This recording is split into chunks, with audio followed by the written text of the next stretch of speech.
πολύ. Και εμείς τώρα περνάμε μέσω Skype αυτή τη φορά στην Φωστηρία Αμανατίδου, η οποία είναι ψυχολόγος, ειδικός στη γνωστική συμπεριφορική.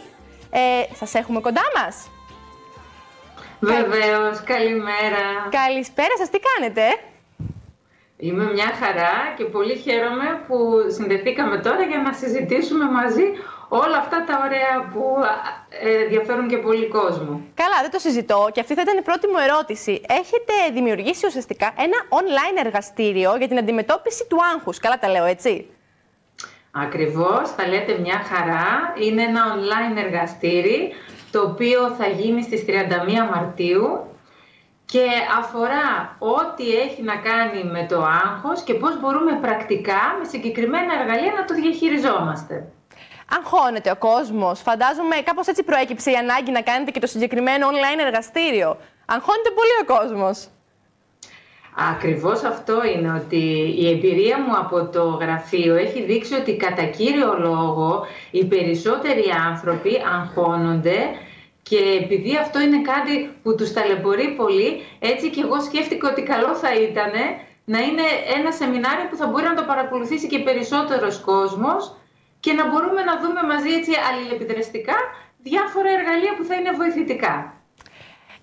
Το online έχει και τα προτερήματά του, έχει και τα μειονεκτήματά του. Δηλαδή, ένα από τα προτερήματα που σκέφτομαι εγώ αυτή τη στιγμή είναι ότι οι άνθρωποι που ζουν ενδεχομένως στο εξωτερικό, οι άνθρωποι που αντιμετωπίζουν με προβλήματα με την πώς να το πω, κινητικότητα, ας πούμε, μπορούν πάρα πολύ εύκολα να το παρακολουθήσουν και να... Σωστά? Ναι, βέβαια. Αυτά είναι τα ωφέλη της τεχνολογίας. Δηλαδή, με το online μπορεί κανείς από οπουδήποτε και για όποιο λόγο επιθυμεί να το παρακολουθήσει διαδικτυακά. Σε ποιους απευθύνεστε κυρίως? Λοιπόν, ουσιαστικά απευθύνομαι σε όλους τους ανθρώπους που βιώνουν άγχος. Είτε αυτοί μπορεί να είναι ακόμα και έφηβοι, γιατί δεν είναι μόνο οι ενήλικες που βιώνουν άγχη. Άγχος έχει και ένας έφηβος σε σχέση με τις εξετάσεις, με το σχολείο, σίγουρα, με τις παρέες του, αλλά και στους ενήλικες που βιώνουν άγχος σε επίπεδο εργασίας, σε επίπεδο υγείας, αναφορικά με τις σχέσεις, σε όλα τα επίπεδα και σε όλους τους ανθρώπους ουσιαστικά, γιατί όλοι οι άνθρωποι με τον ένα ή τον άλλο τρόπο βιώνουμε άγχος στη ζωή μας. Τι μπορεί να περιμένει κάποιος που θα το παρακολουθήσει από εσάς? Δηλαδή, εγώ από την μικρή μου γνώση σχετικά με την ψυχολογία, γιατί μου αρέσει να διαβάζω κτλ., γνωρίζω πως η γνωστική συμπεριφορική είναι λίγο πιο. Διορθώστε με αν κάνω λάθος, φυσικά, μην διστάσετε. Είναι πιο πρακτικά, κάπως βηματάκια ενδεχομένως στην καθημερινότητα. Λοιπόν, η γνωστική συμπεριφορική είναι, θα το εξηγήσω κιόλας, είναι αυτό το είδος θεραπείας που εστιάζει πάρα πολύ στον τρόπο σκέψης. Δηλαδή, θεωρεί ότι κάθε τι που μπορεί να μας απασχολεί έχει να κάνει με τον τρόπο που εμείς αντιλαμβανόμαστε τα πράγματα, γιατί αυτό θα επηρεάσει και το συναίσθημά μας και τη συμπεριφορά μας.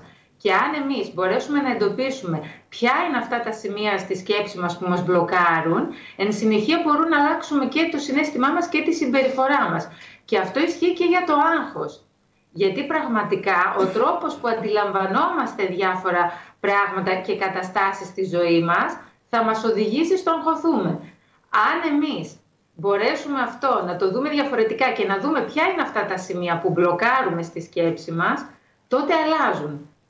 Απλά μέσα στο online εργαστήρι ουσιαστικά εγώ συνθέτω διάφορες τεχνικές, γιατί είναι σημαντικό να μπορούμε να χρησιμοποιούμε διάφορα εργαλεία. Δηλαδή εργαλεία που έχουν να κάνουν και από την συνειδητότητα και από θεραπεία που συνδέεται με την αποδοχή και τη συμπόνια και σωματικές τεχνικές, γιατί το άγχος επηρεάζει διαφορετικά κομμάτια και χρειάζεται όλα αυτά να μπορούμε να ξέρουμε πώς θα μπορέσουμε να τα διαχειριστούμε.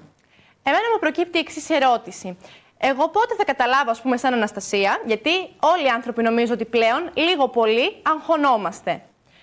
Πότε θα καταλάβω ότι είναι αυτή η στιγμή που πρέπει να επισκεφτώ έναν ειδικό? Γιατί το άγχος είναι και κάπως σαν άμυνα του οργανισμού, έτσι. Πολλές φορές θεωρείται φυσιολογικό αν δεν ξεφύγει από κάποια όρια. Ποια είναι αυτά τα όρια που αν τα ξεπεράσουμε πρέπει να επισκεφτούμε έναν ειδικό? Λοιπόν, πάρα πολύ ωραία ερώτηση και αυτό που ουσιαστικά εγώ βλέπω στο γραφείο τι είναι.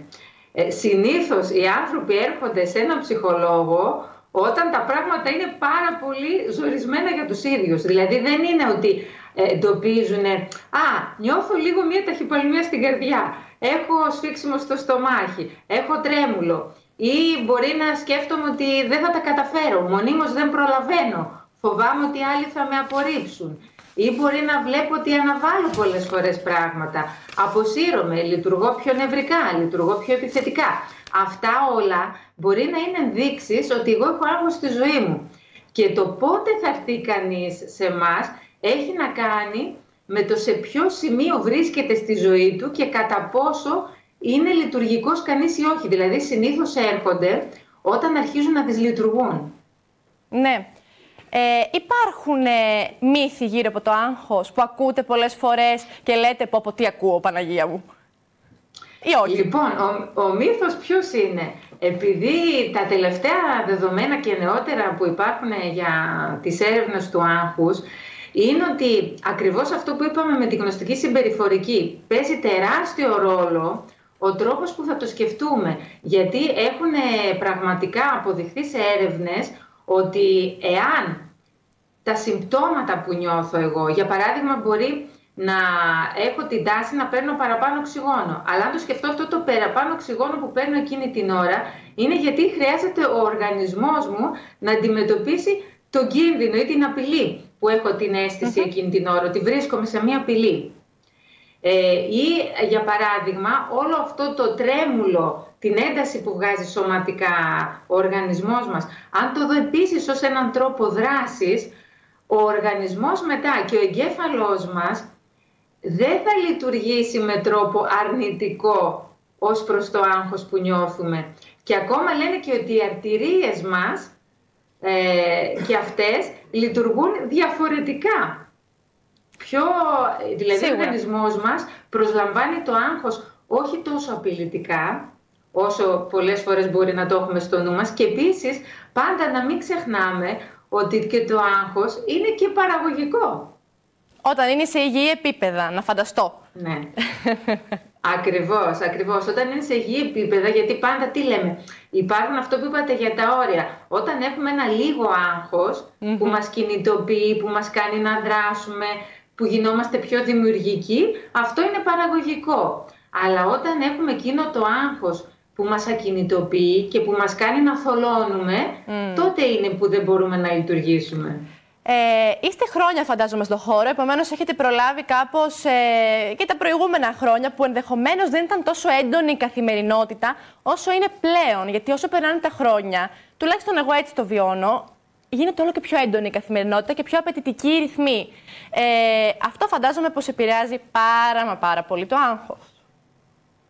Αυτό που λέτε είναι έτσι και αυτό το οποίο έχω επίσης δει είναι ότι ειδικά μετά την περίοδο του κορονοϊού το άγχος έχει γίνει ακόμα πιο έντονο. Είναι σαν να είμαστε σε δύο περίοδοι οι άνθρωποι. Η προ-COVID εποχή και η μετά-COVID εποχή. Ναι. Σαν να έχουν τα πράγματα ακόμα περισσότερο ζορίσει. Δηλαδή πραγματικά βλέπω στους ανθρώπους ότι ό,τι τους πίεζε αυτό γίνεται ακόμα περισσότερο εμφανές. Ναι. Και για να κλείσουμε σιγά-σιγά, πώς μπορεί κάποιος να συμμετέχει σε αυτό το online εργαστήρι? Δώστε μας λίγες κατευθυντήριες. Ναι, βεβαίως.